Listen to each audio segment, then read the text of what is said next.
Eto na mga minamahal, nagsisimula na po ang kasamaan na ginagawa ng kampo ni Vice President Sara Duterte.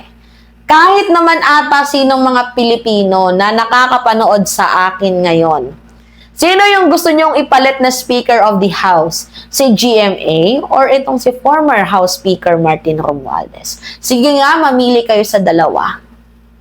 Siyempre, pipiliin nyo si Martin, diba? Kasi, super majority. Pag pinili ninyo, itong si Aling Maliit, baka i-delayed ang impeachment at hindi masunod. Oo, yung tamang proseso.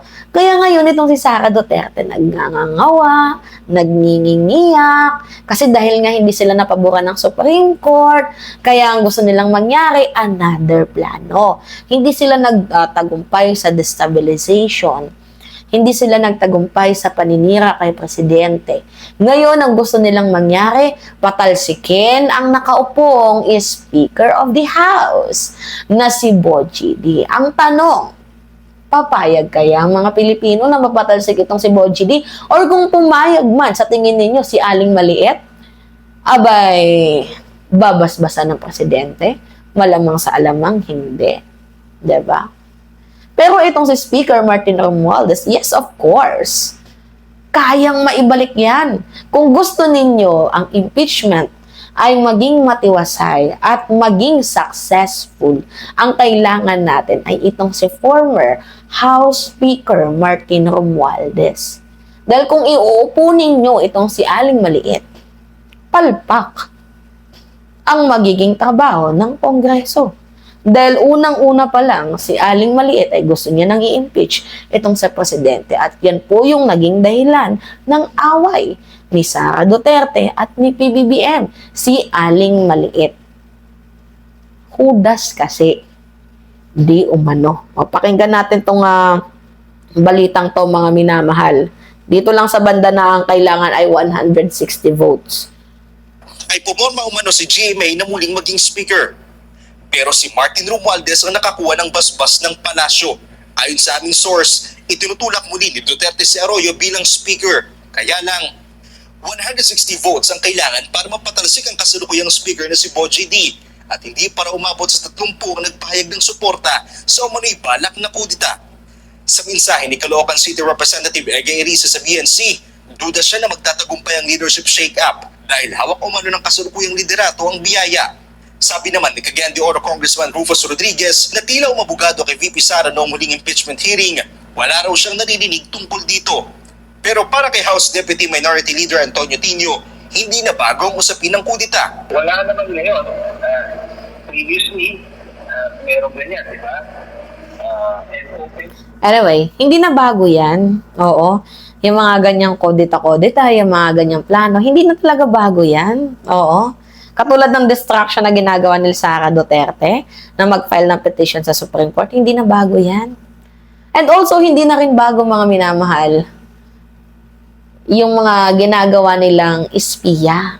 Alam ninyo, meron silang balak na itanim na espiya sa loob ng admin. Sinong espiya? Si Big Mama, si Leo Ray. Yun yung gusto nilang itayong espiya sa loob para malaman nila kung ano yung kinikilos ng administrasyon. Kaso ano yung problema? Itong si Big Mama at itong si Leo Ray ay markado na sa Malacanang na sila'y mga namamangka sa dalawang ilog.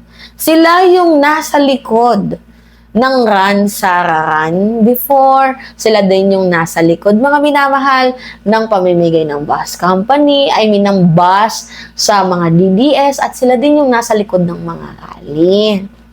Ngayon, kaibigan din naman to nila FL, nila Presidente, at nagsusumipsip nga naalala ko yung Holy Week.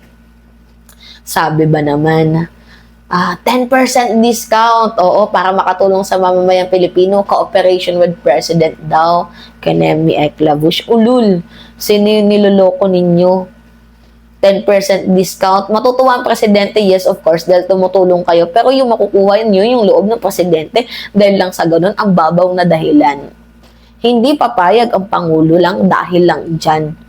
'Di ba? At alam ng Pangulo na kupal kayo. Alam ng Pangulo kung ano yung ginagawa ninyong trabaho. Alam ni Presidente yung ginagawa ninyong pangungupal. As if hindi nila kayo nare-recognize. Binabantayan nila yung galaw ninyo.